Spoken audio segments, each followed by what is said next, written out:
Markets are always top of mind for farmers, especially during uncertain times. I met with Frayne Olson, NDSU Extension crops economist, to see how the markets are shaping up. Frayne, the USDA put out a report last week. Were there any surprises in it? Yeah, so we have USDA provided the WASDE report, World Agricultural Supply and Demand Estimates. And there were a couple surprises. USDA has been very straightforward and announced that when they make their forecasts, it's as of the trade policies in place when they run their forecasts. So if there's some change or updates, they will adjust those along the way. But for old crop, USDA actually increased the amount of export sales for corn, which is a little bit of a surprise, I think, to some people. But if you look at the numbers, our pace of exports this year are actually ahead of what we had seen before. So the actual numbers were a little bit ahead of what the USDA forecasts originally were. So I think they brought them up just to be more consistent with what we've actually seen in the marketplace.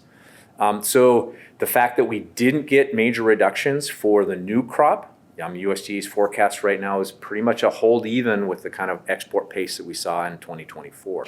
Tariff is a word we have all been hearing a lot lately. How has that been impacting the markets? Yeah, and so far, I guess in my viewpoint, I think the grain markets, even though it doesn't feel like it, I think the grain markets have actually had kind of a wait and see attitude. We've seen some volatility, we've seen some bouncing around based on the news about tariffs and trade policy and negotiations.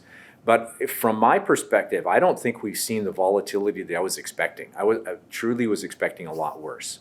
So even though they're paying attention, it's not something that is causing a lot of disruptions yet. And the main reason, I think, is the attitude that, given the fact we're now talking, that countries are coming to the U.S., we're sitting down, we're having some discussions. It seems as though we're making some progress towards getting some formalized trade agreements in place. I think the grain markets are having a step back and saying, well, let's watch to see what happens. The other part to that is this time of year, usually during the summer months, we don't have real aggressive export sales, especially in soybeans, but even for corn and wheat. We don't really pick up the strong export season until we get close to harvest. A lot of international buyers want to come in during harvest because they know that the available supplies will be there. Usually prices are a little bit lower during that harvest season. So we have a window here where I'm really hoping we can make some significant progress on getting some of these trade negotiations underway. Usually takes 10 to 18 months to actually negotiate a full trade agreement. But as long as we're making progress in that direction, as long as the parties are talking, seems as though that we're making progress and agreement, I think the grain markets will respond positively. Mother Nature is always a wild card. Has weather impacted the markets at all lately? To some degree they have, mainly in the wheat area.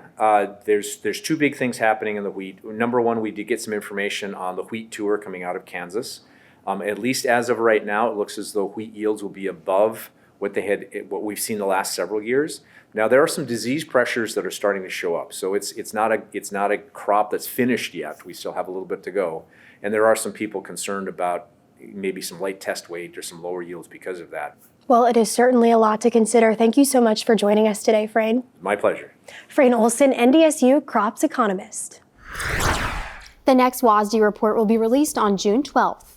Thanks for watching AgweekTV on YouTube. Make sure to like and subscribe. We put out new videos every Saturday.